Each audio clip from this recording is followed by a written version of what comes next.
Bonjour à toutes et à tous et bienvenue sur ce live Up Factory. Donc, je suis Anaïs Sherman, chef de projet événementiel au Mouvement Up. Le Mouvement Up, c'est une plateforme culturelle au service de l'inspiration et de l'action de solutions qui s'adresse à tous les citoyens qui s'interrogent, s'inquiètent et veulent que le monde change avec une ambition, la culture de solutions pour tous. Nous sommes réunis donc ce matin dans le cadre du programme Up Factory qu'on a lancé il y a 5 ans en partenariat avec Accenture et groupe SOS Pulse. C'est un programme de pré-incubation qui détecte et soutient les nouvelles générations d'innovateurs à impact positif. Et nous venons d'ailleurs de lancer notre appel à projet pour les futurs entrepreneurs qui souhaiteraient se lancer dans l'aventure et développer leurs idées.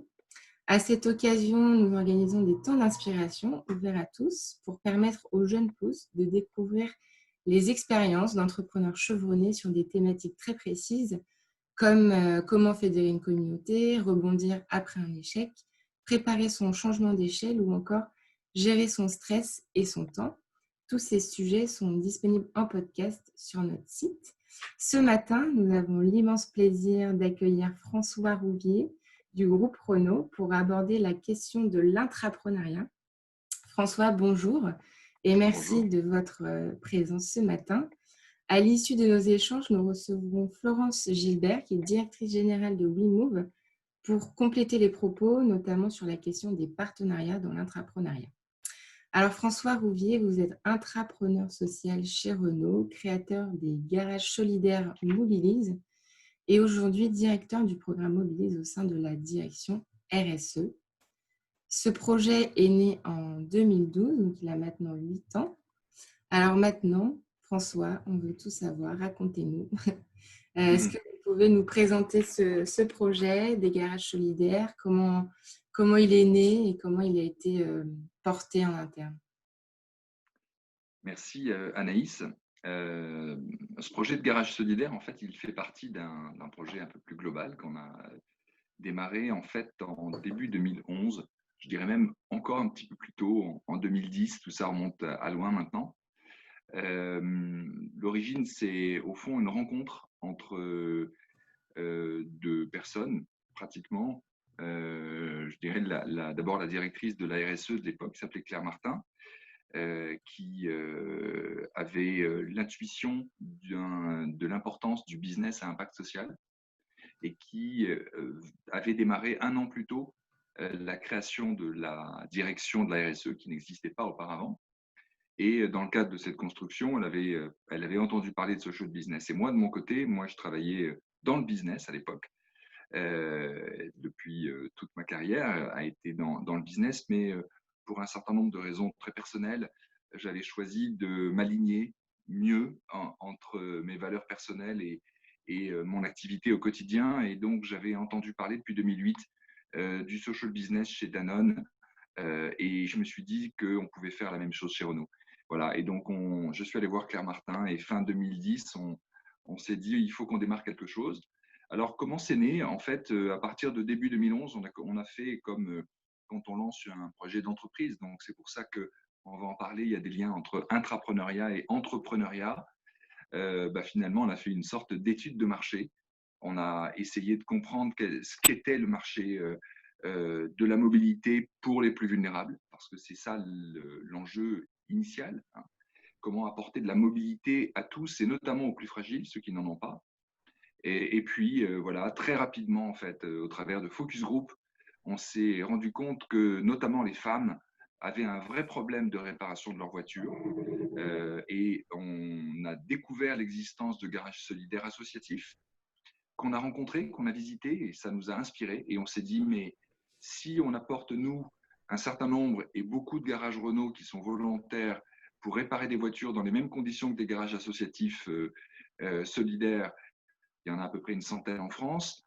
Nous, on a 3800 garages Renault. On peut avoir une force de frappe considérable. C'est ça l'origine des garages solidaires Renault. Ok, ouais, c'est un Voilà. super projet en tout cas. Et comment a réagi la direction de Renault lorsque vous avez présenté le projet? Est-ce que ça a suscité immédiatement l'intérêt et l'adhésion ou alors vous avez été un peu confrontés à certains obstacles, certains freins? Alors, on a passé une grande partie de l'année 2011 à essayer de construire l'ensemble du projet, en fait. Pas seulement celui des garages solidaires, mais l'ensemble du programme de social business, de business inclusif, qu'on a appelé en 2012 Mobilise. Et dans ce programme, il y avait un volet garage solidaire, mais il y avait aussi un volet académique, puisqu'on avait choisi de nous allier avec des sachants, que sont qui étaient la chaire d'entreprise et pauvreté d'HEC, en se disant c'est important d'interagir avec eux, de les aider à progresser dans leurs connaissances et nous d'apprendre d'eux. Et puis le troisième volet, c'était de créer une société d'investissement, donc un outil financier à impact pour soutenir des investisseurs dans la mobilité avec de l'impact social. Donc c'est ce programme à 3 volets qu'on est allé présenter fin 2011 à l'entreprise: les garages solidaires, notre partenariat académique et un volet investissement. Et l'entreprise, par la voix de M. Ghosn, a très bien réagi en considérant que finalement ce projet il faisait du sens et notamment il était très mêlé au business. Je pense que c'est ça qui était important. Et pareil, sur la question notamment des garages solidaires, ce qui est intéressant, c'est qu'on n'a pas créé quelque chose à côté du business de Renault, mais dans le business de Renault. Donc, on engageait les collaborateurs, le réseau, etc. Et ça, c'est important pour l'entreprise, parce que finalement, créer quelque chose qui est un peu une espèce de bulle à l'extérieur, ça marche moins bien. Voilà. Et la deuxième contrainte que vous nous avez donnée, M. Ghosn, parce qu'on lui avait quand même demandé s'il fallait qu'on aille d'abord commencer à l'international, il nous a dit non, je veux d'abord que vous commenciez en France, parce que Renault est français à l'origine et il faut être établi sur le territoire national. Et aujourd'hui, vous êtes encore uniquement en France ou vous êtes aussi déployé Alors à aujourd'hui, l'international? on a commencé à implanter Mobilise dans d'autres pays. Depuis quelques années, on a commencé d'abord à former au social business d'autres responsables dans des pays, à les sensibiliser pour leur dire bah, tiens, ça, c'est des choses qu'on fait chez nous, mais vous pouvez aussi le faire chez vous, avec beaucoup d'échos dans un certain nombre de pays, notamment en Amérique latine ou en Europe de l'Est. Et on va accélérer parce qu'on sent qu'il y a beaucoup d'appétit dans plein de pays. Alors, pas dans une approche de copier-coller, parce que les garages solidaires français, ça répond un peu au fonctionnement du réseau de distribution en France, mais avec des approches qui peuvent ressembler, mais des approches aussi complètement différentes. Au Ouais, Brésil, en on va s'adaptant au pays probablement aussi. créer un fonds d'investissement. En Colombie, on a une autre approche. En Argentine, on a eu Mm. déjà des initiatives qui ont été lancées. Ok. Et quel partenaire vous avez, avec qui vous vous entourez? Est-ce que vous avez aussi défini une stratégie partenariale? Alors oui, ça c'est une question importante, Anaïs, parce que on se rend compte que quand on travaille le sujet du business à impact social, du social business, ça veut dire qu'on s'intéresse à des clients qui ne sont pas nos clients habituels. Mm. Nos clients habituels, ce sont des gens, vous savez, l'acheteur moyen d'une voiture neuve, personne ne l'imagine, mais il est très âgé, enfin il est assez âgé, il a plus de 50 ans et il est de CSP plutôt moyenne supérieure. Ça veut dire que les clients enfin les personnes qui sont autour du seuil de pauvreté, elles n'ont jamais accès à l'achat d'une voiture neuve. Quand elles ont besoin d'une voiture, c'est plutôt le bon coin avec un budget de 1 500 € et avec un microcrédit. Donc ce sont des gens qu'on ne connaît pas. Ce ne sont pas des gens qui viennent dans nos garages. Ce ne sont pas non plus des gens qui viennent souvent dans nos garages pour les faire réparer, ces voitures-là, parce que c'est trop cher pour eux. Donc on ne les connaît pas. Et donc, on a besoin de s'allier, de former des coalitions d'acteurs pour travailler ces sujets. Et donc, très vite, dans le cadre de Mobilise Garage Solidaire, on a eu, puisqu'on est dans l'écosystème SOS, on a eu la joie de collaborer avec Florence Gilbert et WeMove, qui a été pour nous un formidable accélérateur en fait, d'intégration de notre projet. D'abord parce qu'on a commencé avec eux. Eux nous ont beaucoup aidés à comprendre qui étaient ces clients. Et puis ensuite sont devenus aussi nos prescripteurs Et puis, on a eu énormément, on continue à avoir énormément de liens avec WeMove. Et puis, on a commencé avec WeMove et puis ensuite, on a développé, on a étendu ce champ de partenariat. Aujourd'hui, on a des prescripteurs nombreux comme Pôle emploi, comme le Fonds d'action sociale du travail temporaire, comme un certain nombre d'acteurs, plusieurs plateformes de mobilité de WeMove. Donc on a créé tout un écosystème de partenaires. Ensuite, depuis 2017 maintenant, on a créé une autre offre, une offre de location avec option d'achat de voiture. On permet à des gens qui, non seulement de réparer, mais aussi d'acheter en location longue durée une voiture neuve, enfin plus exactement de la louer, une Sandero via un montage un peu complexe. Et là aussi, on s'est appuyé sur des partenaires. En gros, on permet à des gens d'acquérir via un microcrédit, donc une Sandero pour 80 € par mois, ce qui est une offre incroyable. Et puis de sortir de cette espèce de boucle infinie de j'achète une voiture sur un site internet qui tombe en panne, je me surendette et je n'en sors jamais. Voilà. Donc oui, le business inclusif, c'est d'abord une co-construction, on ne fait jamais rien tout seul. Bien sûr. Et comment vous mesurez l'impact de ce projet, justement? Alors ça, c'est un sujet majeur et en même temps qu'on a traité très tardivement, Anaïs, parce que je dois dire que pour reprendre la comparaison avec le monde de l'automobile, on a d'abord mis du carburant dans le moteur pour faire marcher la voiture avant de regarder combien de kilomètres on avait fait et si on avait bien fait le trajet qu'on voulait. En fait, on connaissait la trajectoire, on savait qu'on voulait ce qu'on voulait, c'est-à-dire développer des garages, réparer des voitures, avoir des clients et trouver des solutions. On s'est dit, il faut qu'on mette d'abord l'énergie là-dedans, et d'abord l'énergie pour avoir du volume, c'est-à-dire de l'impact quantitatif, avant de mesurer l'impact de transformation, l'impact social. Et donc, on a commencé à mesurer un peu tardivement, on a commencé à mesurer en 2017 avec notre LOA pour savoir si on était bien ajusté par rapport à notre trajectoire. Et donc, on a à partir de 2017, regardé quel était le profil et quel était l'impact sur l'acquisition d'un nouvel emploi de tous les clients qui obtenaient une LOA. Et puis, en 2019, on a fait un travail très approfondi avec HEC pour comparer la qualité de vie d'une population de personnes qui n'avaient pas eu la réparation mobilise par rapport à des personnes qui avaient eu la réparation mobilise et en comparaison avec la population nationale sur des chiffres qu'on connaissait.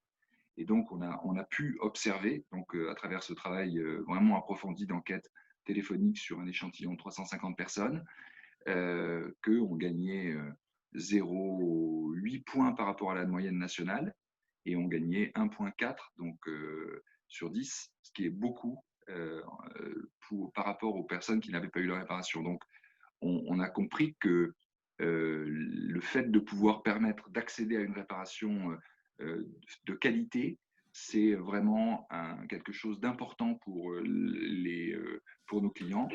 Donc ça, c'était une réassurance pour nous parce qu'on avait un petit peu peur de ne pas toucher cette cible.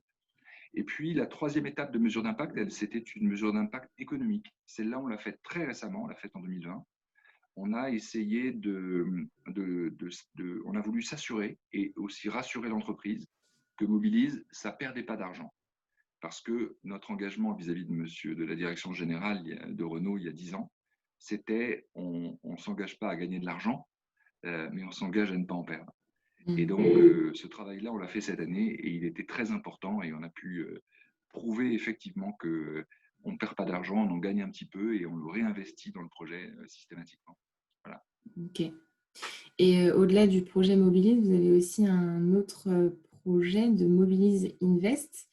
C'est une société d'investissement au service de l'entrepreneuriat social, dotée par Renault d'un capital de 5 000 €. Est-ce que vous pouvez nous en parler un petit peu? Vous avez déjà beaucoup dit, Anaïs. Alors, pourquoi est-ce qu'on a décidé de créer un fonds d'investissement D'abord, comme on était très inspiré par Mohamed Younous, on a bien aimé, en 2011, entendre Mohamed Younous qui nous disait le social business, c'est aussi pour créer de l'emploi, il faut aider les créateurs d'emplois. Pour créer de l'emploi, il faut aider les créateurs d'emplois. Et aider les créateurs d'emplois, c'est aider les entrepreneurs.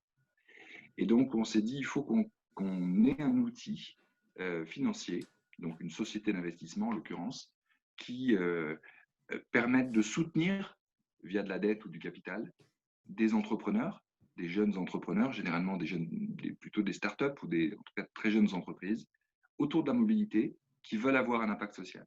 Donc, ce ne sont pas toutes des entreprises sociales, mais certaines le sont.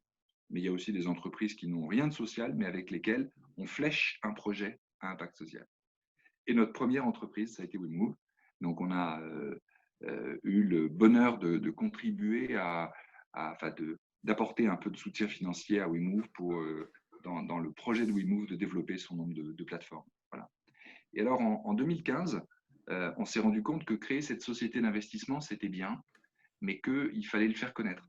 Et donc, on a décidé de créer au sein de l'entreprise un fonds commun de placement d'entreprise dédié à Mobilize pour que les collaborateurs puissent mettre leur épargne salariale dedans.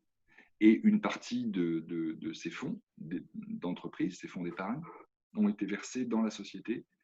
Et aujourd'hui, on a plus de 8000 collaborateurs qui sont souscripteurs. Et vous voyez, hier, on avait un webinaire avec eux et on a eu énormément de succès puisqu'on a eu plusieurs centaines de personnes qui se sont connectées, à qui on partageait tout ce qu'on faisait. Génial. Alors, si on rentre vraiment dans le vif du sujet de l'intrapreneuriat, si on a des entrepreneurs là qui nous écoutent, qui souhaitent se lancer, qu'est-ce qui pourrait les faire pencher plutôt sur l'intrapreneuriat versus l'entrepreneuriat classique? Je pense que ce n'est pas tout à fait la même chose en fait. Il y a beaucoup de points communs, mais je ne sais pas, je ne suis pas sûr, pour être franc, qu'on choisisse la voie de est-ce que je veux être entrepreneur ou être intrapreneur. Moi, j'étais dans une grande entreprise que j'aime beaucoup, qui est Renault, et en même temps, j'avais envie de porter une initiative de type entrepreneurial ou intrapreneurial, on va en parler, de type d'entreprise, en tout cas de business, mais avec de l'impact. Si je n'avais pas pu le porter en interne, j'aurais sans doute choisi d'aller créer quelque chose à l'extérieur. Mais il se trouve que l'entreprise que j'aime m'a permis de faire quelque chose. Du coup, je suis devenu intrapreneur. Il se trouve que j'avais déjà un peu dans mon passé créé quelque chose aussi. J'avais déjà été intrapreneur chez Renault puisque j'avais monté une business unit de ma propre initiative autour de Renault Sport. Mais ça, c'était une étape de ma vie différente. Mais je savais qu'on pouvait porter des choses chez Renault, qu'il y a ce champ dans l'entreprise qui laisse l'initiative.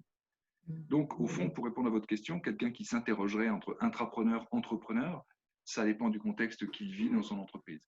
S'il vit une relation harmonieuse et qu'il sent qu'il y a de l'espace pour aller créer quelque chose parce que son entreprise peut le lui permettre, alors là, s'il y a une solution, il faut y aller, il faut foncer. Si on veut créer un projet plus pour soi qui n'a pas de place dans l'entreprise, dans ce cas-là, il faut prendre le risque de quitter l'entreprise pour aller créer un projet ailleurs. Et quelles seraient les bonnes conditions pour se lancer dans un projet d'intrapreneuriat? Est-ce qu'il y a des leviers de réussite ou des choses indispensables en fait? Alors, je dirais, Anaïs, qu'il faut d'abord avoir des fortes convictions personnelles. Et puis, la deuxième condition, c'est de ne pas être motivé par sa propre carrière. Parce qu'on prend plus de risques, beaucoup plus de risques. On tente des choses qu'on ne nous a pas demandées. C'est ça le principe de l'intrapreneur, dans ma définition. Pour moi, c'est un projet d'entrepreneuriat, c'est un projet qui est porté par quelqu'un de sa propre initiative. Si c'est quelque chose qui est demandé par l'entreprise, on n'est pas dans un projet d'entrepreneuriat, dans ma définition, Il faut que ce soit convergent avec les intérêts de l'entreprise. Ça, c'est fondamental. Sinon, l'entreprise va nous rejeter. Mais c'est quelque chose qu'on porte soi-même et qui n'a pas été demandé. Donc, il faut avoir une sacrée colonne vertébrale. Il ne faut pas chercher à viser sa propre carrière parce qu'on va prendre des coups, plus que quand on gère sa carrière, justement. Il faut être, à mon avis, extrêmement résilient, c'est-à-dire savoir rebondir et pas se décourager, parce qu'il y a des formidables moments de joie et d'exaltation quand les choses s'alignent. Et puis, évidemment, comme toujours, il y a des périodes où les choses arrivent en escadrille. Vous vous souvenez du fameux mot de Jacques Chirac, et ça arrive. Et il y a parfois des moments où on a l'impression que tout se ligue contre nous. Donc, dans ces moments-là, il ne faut pas se dire, bon, mais c'est trop dur, j'arrête. Il faut se dire, j'oublie pas le cap. Par contre, ça oblige à être habile, pas têtu. Quand on voit qu'on est en face d'un mur, il faut se dire, bon, qu'est-ce que je fais là? Par où je passe? C'était justement ma prochaine question en termes d'échec, justement, si on essaye d'aller convaincre sa direction, déjà comment réussir à convaincre et comment faire si la réponse n'est pas forcément celle qu'on attendait et se préparer à cette éventualité, quoi. Généralement, quand on travaille sur des sujets d'impact social, on travaille sur des sujets de bien commun. Et quand on travaille sur des sujets de bien commun, il y a toujours une relative bienveillance. Elle peut être très forte en face avec certains interlocuteurs, beaucoup moins forte pour d'autres, mais elle n'est jamais négative. Ça, c'est quelque chose que j'ai observé. C'est extrêmement rare de rencontrer des gens qui seront pas à minima respectueux. Ça, c'est plutôt un point positif. Mais on peut aussi être souvent perçu comme un doux rêveur et comme un boy scout, c'est ce qu'on m'a dit une fois, mais j'ai pas pris ça mal. Donc ça veut dire que pour convaincre, d'abord il faut toucher différents, je dirais, il faut pouvoir adresser différentes qualités ou différentes attentes plutôt chez des interlocuteurs. Il y a des interlocuteurs que vous allez rencontrer dans votre entreprise, comme quand vous êtes entrepreneur d'ailleurs, hein, c'est pareil, des banquiers, etc. Mais dans l'entreprise, il y aura des gens qui vont être extrêmement sensibles à l'aspect business, j'allais dire à l'aspect cerveau, rationalité. Donc eux, il faut leur parler avec des sujets très rationnels de motivation des collaborateurs, parce que c'est important, d'impact sur la réputation de l'entreprise, parce qu'il y en a un, d'innovation et de créativité, parce qu'on trouve des modèles économiques frugaux, nouveaux, et on invente des choses, parce qu'on va générer du business, et du business additionnel, on va trouver les clients. Et puis après, il y a d'autres gens qui sont très sensibles à l'aspect RSE, et donc à l'impact social. Ça m'est arrivé de rencontrer, je me souviens, un grand patron au début du projet Garage Solidaire, qui, une fois que j'avais fait pivoter le projet, parce qu'au début, on va parler d'échecs, j'avais fait fausse route en imaginant travailler sur la réparation avec des pièces d'occasion. Et ce grand patron, qui était le patron de toute la prévente monde de Renault, donc responsable d'un sacré bout du business et de la rentabilité de l'entreprise, m'avait dit, si c'est ça, je m'opposerai. Et je savais que pot de fer, pot de terre, je n'allais pas gagner contre lui. Donc j'ai réfléchi avec l'équipe et puis on a changé, on a pivoté le projet et on en a fait le projet des garages solidaires en enlevant la partie réparation avec des pièces d'occasion et en inventant un nouveau système. Et là, il m'a dit, les yeux dans les yeux, maintenant que tu as changé, ce projet, je vais le soutenir parce que moi, je viens de ce milieu-là et je sais combien on en a besoin. Voilà, de temps en temps, on a aussi ce genre de rencontres et il faut aussi savoir utiliser cet argument-là. Super, Je suis merci clair, est-ce que beaucoup. je réponds à votre Oui, question, c'est très Anaïs? clair. Oui, c'est très clair. Merci beaucoup. Alors, on a une petite question. Y a-t-il un risque que ce programme détruise les garages solidaires associatifs? Ou alors ça vient Ça, en c'est une complément? question qu'on a souvent eue, notamment de la part de garages solidaires associatifs qu'on connaissait, et j'en ai quand même rencontré beaucoup. D'abord, ça n'a jamais été le cas. On n'a jamais causé la disparition d'un garage solidaire associatif. Et nous disons toujours que s'il y avait un jour un conflit entre nous et un garage solidaire associatif, c'est nous qui arrêterions l'activité. Parce qu'un garage Renault solidaire, son métier n'est pas d'être solidaire. Son métier, c'est d'être un garage Renault et de réparer des voitures classiquement. D'accord ? Le fait qu'il accepte, toujours sur la base du volontariat, de réparer des voitures à prix coûtant pratiquement aux conditions d'un garage solidaire associatif pour des publics, c'est juste pour apporter un service supplémentaire à plus de monde. Mais ce n'est pas du tout fait pour concurrencer un garage associatif, sachant que le garage Renault en question, il ne gagne pas d'argent sur cette opération. Donc son intérêt, il est purement, j'allais dire, de responsabilité sociale. Donc la question, en fait, ne s'est jamais posée en pratique, elle s'est toujours posée en théorie. Il y a eu cette peur. Aujourd'hui, elle a disparu, je pense, parce que, encore une fois, dans les faits, ça ne s'est jamais fait. Et puis, en fait, en pratique, on se rend compte que c'est des publics. La personne qui vient chez un garage Renault, souvent, c'est pour faire quelque chose qu'elle ne peut pas faire dans un garage associatif. Souvent, c'est pour des réparations plus lourdes. Okay, Donc, il n'y a pas de concurrence. C'est complémentaire. C'est très complémentaire. Et une autre question sur le modèle économique des garages solidaires. Comment parvenez-vous à ne pas perdre d'argent et combien de temps évaluez-vous cela? Alors, le modèle économique, il est très simple. Hein. C'est vraiment le principe de la subsidiarité. C'est extrêmement simple.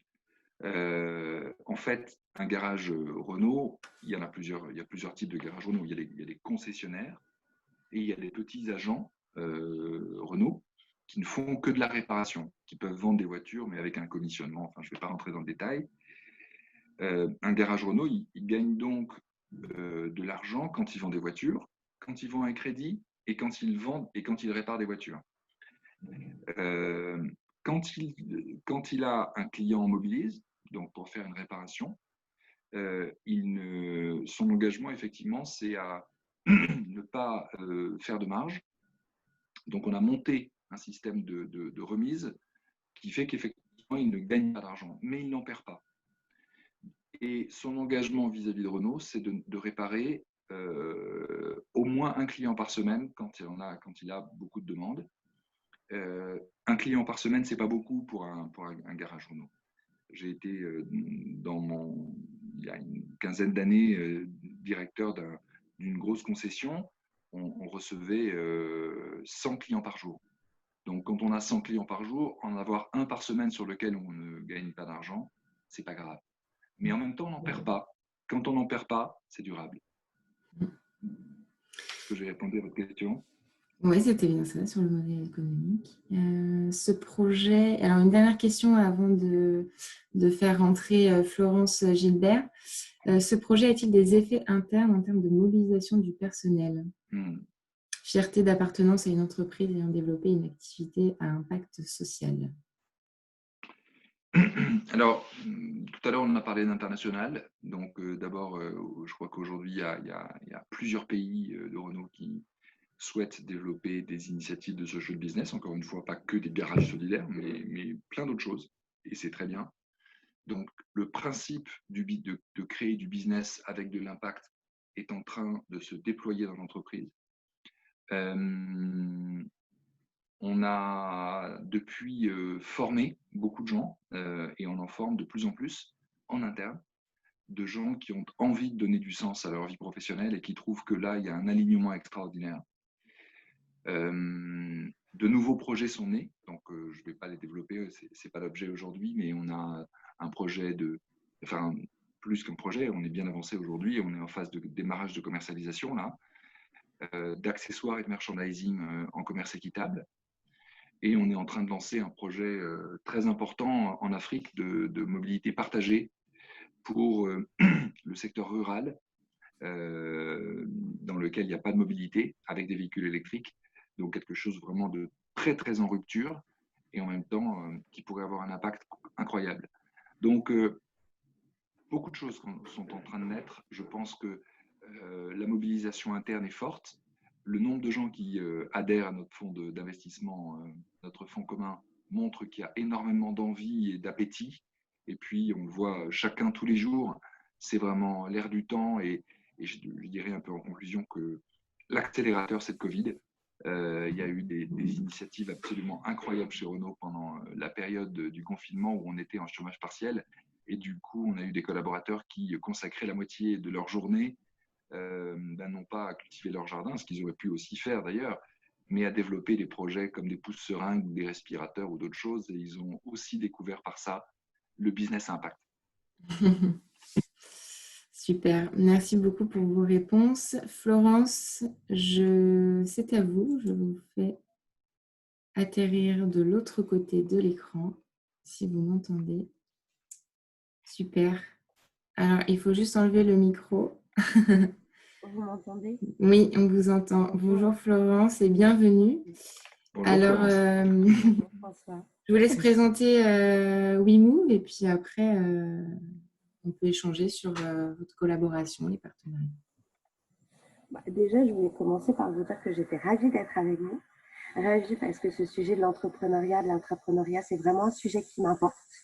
Et particulièrement du business social, parce que je pense que demain, si on veut répondre aux problématiques sociales, on a besoin des entreprises, on a besoin qu'elles travaillent sur leur cœur de business pour nos bénéficiaires. Donc ça, vraiment, déjà, merci pour ce sujet. La deuxième raison qui fait que je suis ravie d'être avec vous, c'est que les partenariats de ce type avec François et avec Renault, c'est des partenariats où il y a un avant et il y a un après pour la structure. Parce que ça nous fait évoluer sur plein de choses, on va en parler.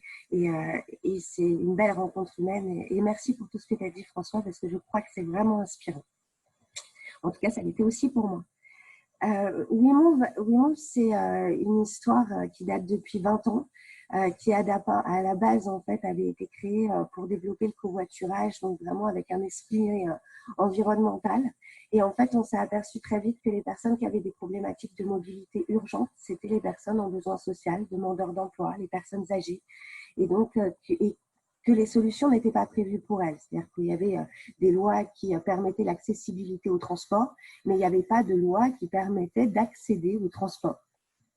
Et donc, on s'est emparé de ce sujet en développant des plateformes de mobilité.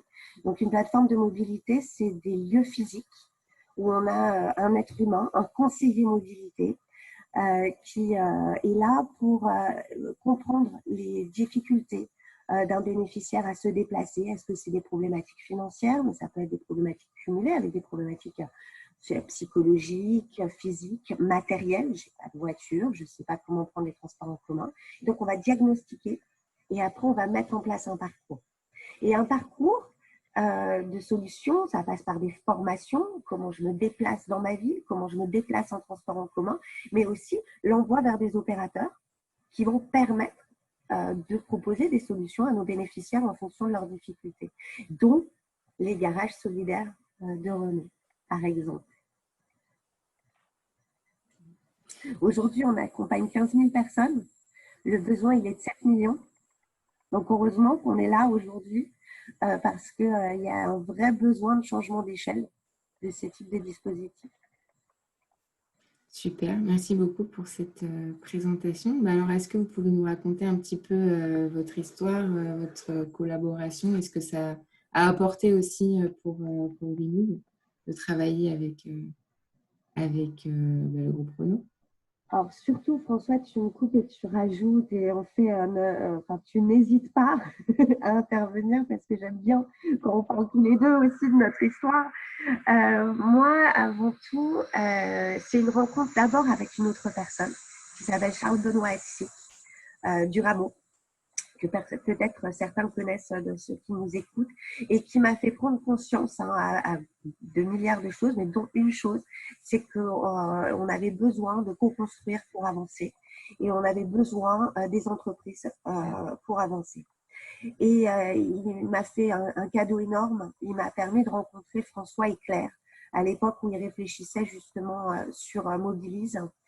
Et je me souviens très bien, parce que moi, je suis un peu parfois déconcertante, mais je suis arrivée vers François et Claire et je leur ai dit, mais votre logo, il est faux, votre baseline derrière, en dessous de votre logo, il est faux, vous dites que vous faites de la mobilité pour tous, mais il y a des gens qui n'ont pas de voiture et donc vous ne faites pas de la mobilité pour tous. Et là, on s'est matchés parce qu'ils m'ont dit, mais effectivement, on pourrait travailler avec vous sur les plateformes de mobilité pour véritablement faire de la mobilité pour tous.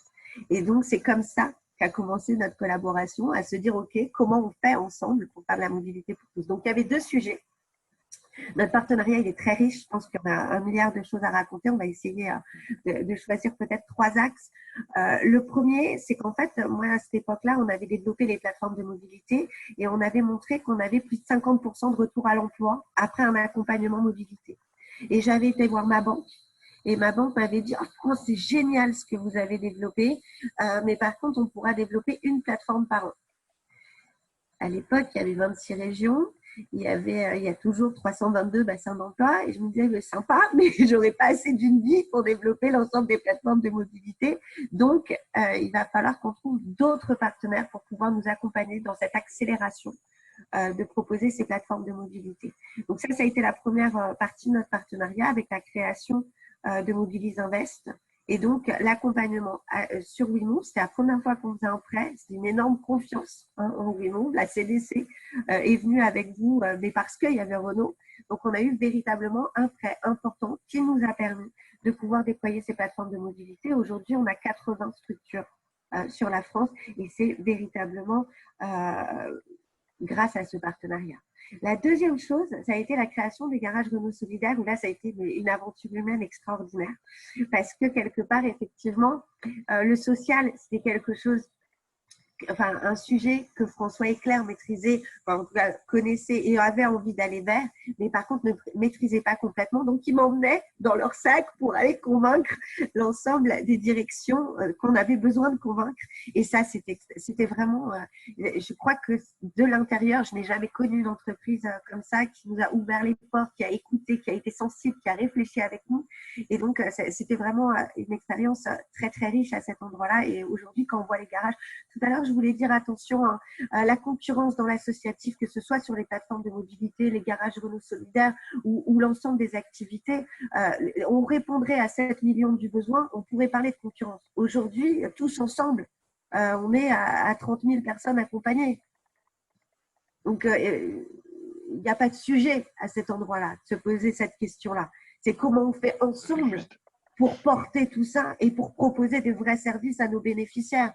Je ne veux pas rentrer dans des polémiques, mais quand on voit les gilets jaunes aujourd'hui et les difficultés qu'il peut y avoir de mobilité sur le territoire, on n'y répond pas aujourd'hui. Et on a beau faire tout ce qu'on peut avec François, aujourd'hui, on n'y répond pas. Et avec tous les autres acteurs. Donc, prenons-nous la main tous ensemble et essayons de réfléchir à comment accompagner ces 7 millions de personnes.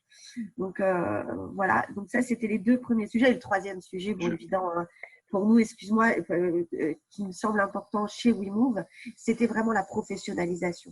C'est-à-dire qu'on y croyait, on était, je pense, un peu plus entrepreneurs que d'autres, peut-être dans l'associatif. On travaillait déjà sur l'impact de nos actions. En revanche, j'ai appris le terme KPI et on a travaillé de manière…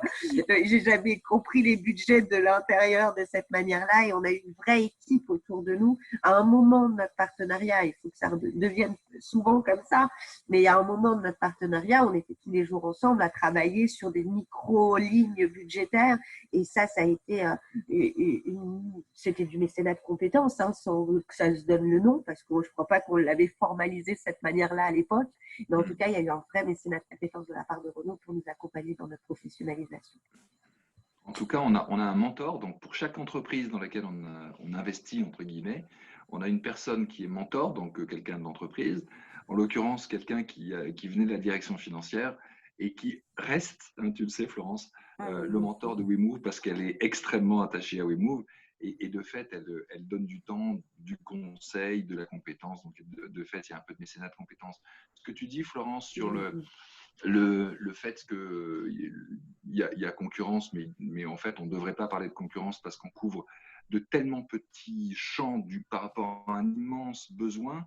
C'est tellement vrai. Tout à l'heure, Anaïs, vous m'interrogiez sur la mesure de l'impact.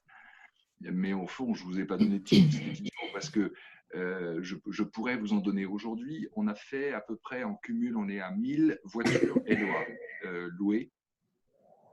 Par rapport, et pour faire 1000 voitures, il faut faire 10 000 contacts. Donc ça, c'est quand même beaucoup. Hein. Ça veut dire qu'il faut qu'on ait 10 000 personnes avec lesquelles on a été en contact et avec lesquelles on a traité un dossier. Mais 10 000 par rapport aux besoins français, c'est rien du tout. 10 000 personnes, c'est absolument rien. Donc, imaginez le travail qu'il faut qu'on fasse. Et d'ailleurs, moi, j'ai beaucoup poussé mes collègues d'autres constructeurs à faire la même chose en leur disant, mais il y a de la place pour tout le monde. Donc, vous voyez, la concurrence, elle est aujourd'hui, on travaille sur un champ qui est un champ où il y a un besoin absolument considérable. Pour revenir à WeMove, moi, je pense, en t'écoutant, Florence, on ressemble à des mariés d'univers social différents. Vous savez, ça arrive. Voilà. Et en fait, on se tenait par la main, comme des jeunes mariés amoureux, et on va chacun faire découvrir à l'autre son univers social de provenance. Et chacun va faire un pas, même deux, même trois, pour mieux comprendre l'autre, et en même temps, pour faire découvrir à l'autre tout ce qu'il est de différent. Et en général, on devient un peu meilleur après avec tout ça. Et je pense que c'est ce qu'on est devenu. Et aujourd'hui, ben, on s'est vu il y a quoi? Il y a 3 semaines, un mois. Florence, c'était avant le confinement, le reconfinement, pour envisager de nouveaux projets de contrat impact, mais j'en dis pas plus, mais qui nous motivent énormément. J'envoie un message à Florence là. Et on a vraiment envie de faire ça ensemble. On a encore 10 ans après l'envie de faire des choses ensemble parce qu'on s'est découvert.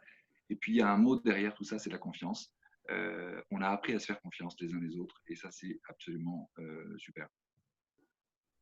Super. Bah, c'est aussi ma question. Je voulais savoir quelle était la suite et pour Mobilize et pour WeMove et peut-être des projets communs. Bah, j'avais bien compris qu'il y avait l'envie derrière. Est-ce que vous avez aussi une actualité à nous partager? Alors, chez WeMove, il y en aurait 1 milliard à partager d'initiatives, surtout en période Covid, parce que là, effectivement, on est très mobilisés pour essayer. On sort un petit peu du champ d'action de la structure. Hein. Vous avez bien compris que notre ambition, c'est que tout le monde se déplace de manière la plus environnementale possible. Là, on s'est focalisé sur l'allocation, à la mise à disposition plutôt de véhicules, que ce soit 4 roues, 2 roues, pour justement permettre à tous les métiers d'urgence de pouvoir aller travailler. Je vais presque dire que je lance un appel. S'il y a des besoins, qu'ils n'hésitent pas à venir nous voir. On avait fait ça pendant le premier confinement. Là, on s'est remis sur le deuxième confinement sur ce sujet-là. La vraie actualité de WeMove, sinon si on est sur la sphère beaucoup plus macro, c'est que je pense qu'il faut professionnaliser la filière. On a réussi à faire bouger une loi. En 2019, la loi d'orientation des mobilités a été votée. Il y a un droit à la mobilité pour tous. Il y a des articles pour l'accompagnement des demandeurs d'emploi, des bénéficiaires fragiles vers une mobilité autonome et durable. Maintenant, il faut la faire vivre. Pour la faire vivre, il faut créer une école de la mobilité, il faut certifier les plateformes de mobilité et autres solutions pour que chacun parle de la même chose. Et ça, c'est professionnaliser une filière. Donc, on arrive au bout de 20 ans à passer à une échelle. Quand on a créé la fourchette et le couteau, il faut expliquer ce que c'est. Et donc, si on veut que d'autres passent la fourchette et le couteau, il faut aussi essayer de changer d'échelle. Et donc là, vraiment, ça, c'est la grosse actualité de la structure, c'est d'essayer de pousser vers la professionnalisation. Et avec François, notre ambition, c'est effectivement d'aller regarder l'impact de l'ensemble des externalités de la mobilité sur un territoire rural. Parce qu'aujourd'hui, en termes de mobilité, on a une énorme problématique, c'est qu'on a peu de financement sur le rural. Et donc là, l'objectif, c'est d'aller prouver sur les territoires qu'on permet des économies. Et on permet des économies au niveau de la santé, au niveau du lien social, au niveau évidemment de l'emploi, au niveau de l'environnement. Et si on cumule l'ensemble de ces impacts, en fait, nos dispositifs ne font rien. Donc, il faut investir dans le développement de la mobilité sur les territoires. Enfin. Super. Moi, j'adore écouter Florence parce qu'il y a une énergie qu'on trouve peu ailleurs. Nous, notre actualité, il y a plein de choses qui se passent chez Renault en ce moment. Il y a une incroyable dynamique. Ce qui est incroyable, c'est qu'on entend beaucoup de choses négatives parce qu'on est quand même dans une situation financière compliquée, ça c'est sûr. Et en même temps, je peux vous dire, avec notre nouveau patron, là, il y a une énergie chez Renault, une créativité et une dynamique qui nous fait plaisir. Moi, je dirais que ce qui est quand même en train de se passer là maintenant, c'est que tout ce qu'on a planté depuis 10 ans est en train de porter ses fruits. Et on est en train de faire du social business, du business, de l'inclusive business, une réalité qui est en train de diffuser dans plein de secteurs de l'entreprise. Et donc, notre chantier devant nous, c'est de transformer ça, de réussir. Mais je pense que c'est quelque chose qui est vraiment en train d'émerger. C'est-à-dire qu'en gros, la RSE, elle devient enracinée dans toute l'entreprise. Ça, c'est super. C'est-à-dire qu'il n'y a plus un projet qui se fait sans qu'on se dise quel est l'impact sur les territoires, quel est l'impact sur les populations. Je vais prendre juste un exemple. On est en train de mener un projet chez Renault qui est, à mon avis, extraordinaire. J'aime mon entreprise, mais quand même, ça, c'est une chouette démarche. Vous savez qu'on a une usine à Flins et qu'on a décidé de ne pas fermer cette usine. Mais par contre, on va arrêter la production. Ça veut dire que dans 3 ans, il n'y aura plus de voitures qui seront faites là. Et pourtant, il y a encore 2500 personnes qui travaillent.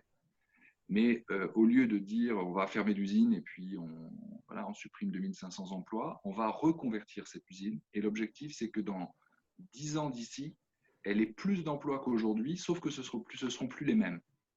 Donc, on va faire de l'usine de Flins une usine d'économie circulaire et d'économie régénérative. Donc, on est en train de travailler de façon incroyable avec des équipes là-dessus, c'est passionnant.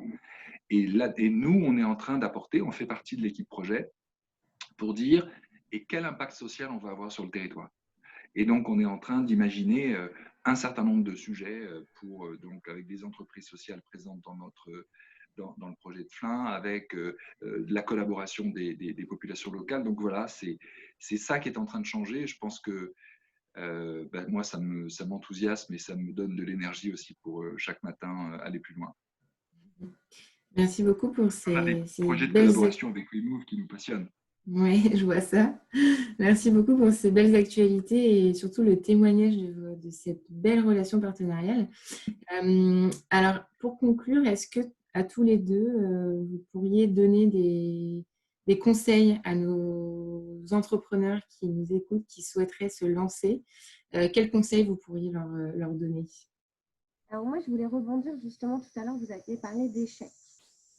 Et moi, chez WeMove, j'ai vécu, je ne sais même pas les quantifier, un nombre d'échecs incroyable. Mais en fait, ce n'était pas des échecs.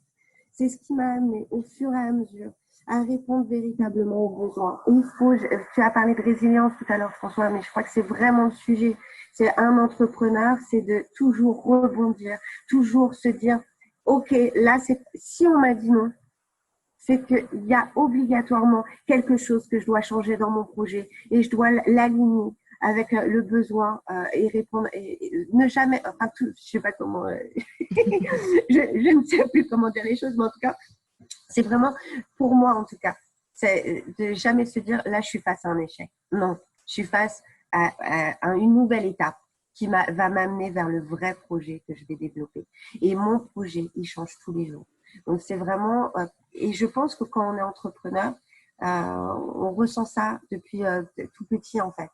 Dès qu'on a quelque chose qui se passe devant nous, on va essayer de trouver des solutions. Et c'est la continuité de ça, c'est juste la continuité de ça, pas se mettre de pression particulière. Je crois que déjà, le fait d'être entrepreneur est une pression en soi. Donc, je crois que voilà, un petit peu ce que j'aurais envie de transmettre. Merci beaucoup. François? Moi, je dirais 3 choses. La première, c'est qu'il faut être aligné avec soi-même. C'est-à-dire que on n'est pas obligé d'être entrepreneur, on n'est pas obligé d'être intrapreneur. On a tous une contribution à apporter sur cette terre. Donc, la vraie vie, c'est pas juste de créer une entreprise ou de diriger une grande association comme WeMove. On peut, chacun à sa propre place. L'important, c'est de suivre son appel. Ça, moi, ça me paraît très important. Première chose, donc déjà, être aligné avec soi-même, se forcer en rien, mais suivre son appel profond. La deuxième chose que je veux dire, c'est que quand on porte un projet, comme Florence à la tête de WeMove, comme moi qui pilote Mobilise et qui essaye de tracer ce sillon. Parfois on se sent seul. Et même souvent on se sent seul. Parce que quand on est un peu précurseur et quand on dirige, comme c'est ton cas Florence, parfois on est seul. Un chef d'entreprise, un entrepreneur. Donc il faut s'entourer. Donc il faut, toi tu parlais de Charles Benoît, nous on a combien de fois on a échangé avec Florence pour s'aider, pour réfléchir, pour faire réfléchir. Donc il ne faut pas être seul. Et puis la troisième chose que je veux dire, c'est que en toute occasion, quand on est passionné par l'impact social, c'est-à-dire faire progresser ce sujet qui est au fond réduire les inégalités parce que c'est un enjeu, et surtout plus que de réduire les inégalités, réduire des injustices et donner sa chance à tous. Ça, c'est ce qui nous fait nous lever le matin. On peut trouver des occasions en tout. C'est-à-dire que, par exemple, moi, ce que je passe mon temps à dire aux entrepreneurs, peu importe que vous soyez entrepreneur social ou pas, il y en a peut-être plein qui nous écoutent qui n'ont pas forcément envie de créer une entreprise sociale. Mais même si on crée une entreprise qui gagne beaucoup d'argent et y ait de l'impact social, en tout et en toutes circonstances, on peut se dire en quoi je contribue à ce projet-là. Voilà. C'est ça la troisième chose que je pense et qui me paraît essentielle pour les entrepreneurs. Super, super inspirant. Merci beaucoup. Et est-ce que, vraiment là pour finir, vous auriez une lecture, un podcast ou une dernière inspiration à nous partager? Que ce ne soit pas forcément sur le thème de l'entrepreneuriat. Allez, je te laisse le temps de réfléchir, Florence. Moi, j'en ai une. Moi, j'en ai une qui m'inspire beaucoup. Alors, c'est un truc rebattu, plein de gens connaissent, mais moi, je suis coach interne dans l'entreprise en plus, et c'est un truc fabuleux. J'ai été formé il y a 3-4 ans et j'ai découvert les accords Toltec. Alors, les accords Toltec, certainement, vous connaissez, ça se résume c'est un petit livre, mais au fond, il se résume en une page. C'est 4 accords Toltec. Et en fait, quand on creuse, qu'on réfléchit, qu'on les rumine, qu'on les mastique, ces accords Toltec, ils fondent une vie juste et une posture équilibrée et joyeuse, et qui rend la vie simple. Et franchement, moi j'encourage tout le monde, je le distribue, j'en offre, voilà. Donc lisez les accords Toltec et surtout imprégnez-vous des accords Toltec. Florence. Florence, j'ai hâte de savoir ce que tu vas nous conseiller comme lecture. Je ne vais peut-être pas vous conseiller de lecture parce que oh là là, j'ai tellement de choses que j'aurais envie de partager plutôt que de conseiller. Mais si je devais dire une dernière chose, c'est qu'il faut être audacieux. Moi, ma vie, c'est de l'audace, c'est d'essayer de faire des rencontres, c'est d'essayer de faire bouger les choses. Et je trouve que c'est vraiment magique, l'audace. Et donc, si j'avais une dernière chose à dire, si on n'était pas audacieux chez WeMove, vous ne vous aurez pas rencontré François, Claire à ce moment-là. Et s'il y a vraiment quelque chose, oui, je pense qu'il doit nous porter tous les jours, c'est de se dire comment je vais être audacieux dans ma journée, comment je vais mettre cette magie-là dans ma journée. Et d'un seul coup, la journée, elle change plus belle. Eh ben, merci beaucoup pour cette belle conclusion. Vraiment, merci à tous les deux. C'était un plaisir de vous avoir ce matin. Merci à nos auditeurs, en espérant que cette thématique les ait inspirés et peut-être les aura motivés à se lancer. Donc, je vous rappelle que nous, notre actualité, c'est qu'on a lancé notre appel à projet pour recruter notre prochaine promotion Up Factory. Et donc, vous pouvez candidater jusqu'au 29 novembre. Et pour vous donner une idée, vous pouvez écouter les podcasts de nos jeunes pousses qu'on a accompagnés dernièrement. Ils nous racontent leur aventure et comment ils ont réussi à passer de l'idée à un projet vraiment abouti. Voilà, vous savez tout. Je vous remercie encore une fois et je vous souhaite une excellente journée avec ce beau soleil et un très beau week-end. Merci beaucoup. Anaïs, merci. Au revoir. Merci beaucoup. Au revoir à tous. Au revoir à tous, merci.